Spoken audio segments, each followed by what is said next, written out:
My wife's aunt is the most evil person I personally know. I'm not great at writing, so bear with me. My wife had told me from the beginning that her mother's side of the family was rocky. Especially her aunt. Let's call her Peggy for anonymity's sake. My wife has told me a lot about her family, but her aunt definitely takes the cake for the worst human not only in her family but out of anyone I know and possibly human existence if it were not for the fact she hasn't acquired more power. Little background on my wife's family: they are immigrants. Her father and mother are good people and really are nothing like the mother's sister, Peggy. It's honestly hard to believe they are related. Peggy is married and has a 21-year-old daughter, a 19 to 20-year-old daughter, a 15-year-old daughter, I want to say an 11 to 13-year-old daughter, and two other younger kids who aren't relevant to this story. The oldest daughter is the nicest and one my wife likes and wishes she could have been given better circumstances. The 19 to 20-year-old is babied and is probably the most spoiled brat on the planet, same with the 15-year-old. I don't remember much about the 11 to 13-year-old daughter, let's call her Cassie, but my wife seemed to get along with her at least a little bit.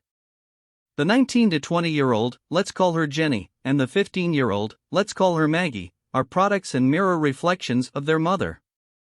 You will see why in a bit.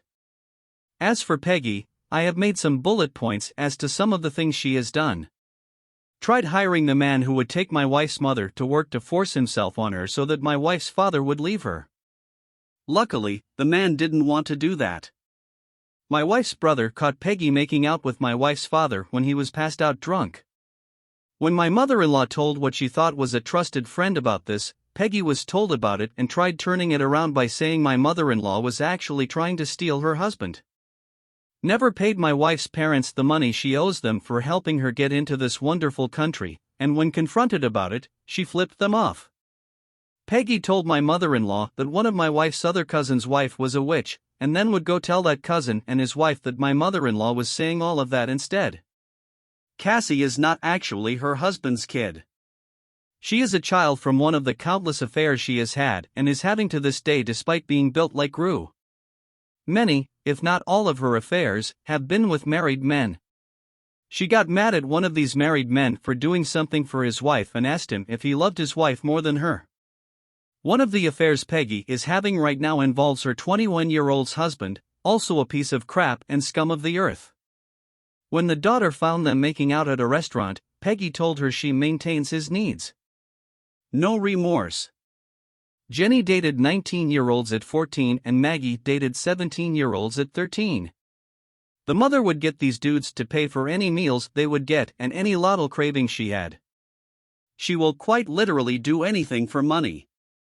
Peggy told her mother that she doesn't like my wife because she's too dark.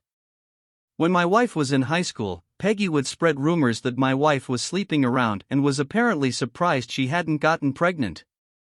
Of course, this wasn't true, and this came back and bit her in the butt because my wife and Peggy's oldest daughter are near the same age. The oldest daughter ended up getting pregnant in high school by the dude she is currently married to. This may not seem like a big deal, but to Peggy, everything is about image and how the outside world sees her, and to Peggy, her daughters are just an extension of her.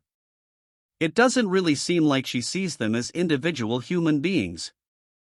Peggy has 3 houses under loan. She bought Jenny a $45,000 sports car for $75,000 and also under a loan. Jenny is also in community college.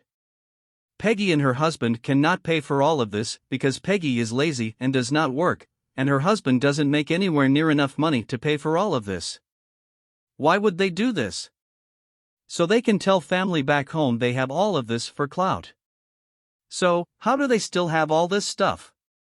Easy, you help your family members from your home country move into this country with borrowed money, feed them lies about your sister who's currently here and helped you move here so they aren't tempted to go live with her.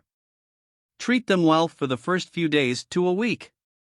Once you've earned their trust, send them and or their kids to work, and take every last penny they make for yourself.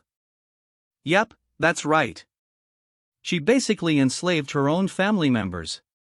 One of the family members living with her at the moment is one of her sisters, and she's diabetic. This means she has to maintain a special diet to be healthy. Peggy goes ballistic on this sister and the sister's daughters when they try to grab fruit or food from the fridge. They have to wait till the rest of the family is out of the house and to sneak the food into their room to eat and have some for later. This last bullet point is still in progress and will update if anything else comes up or if I remember more things this woman has done. Thank you all for reading.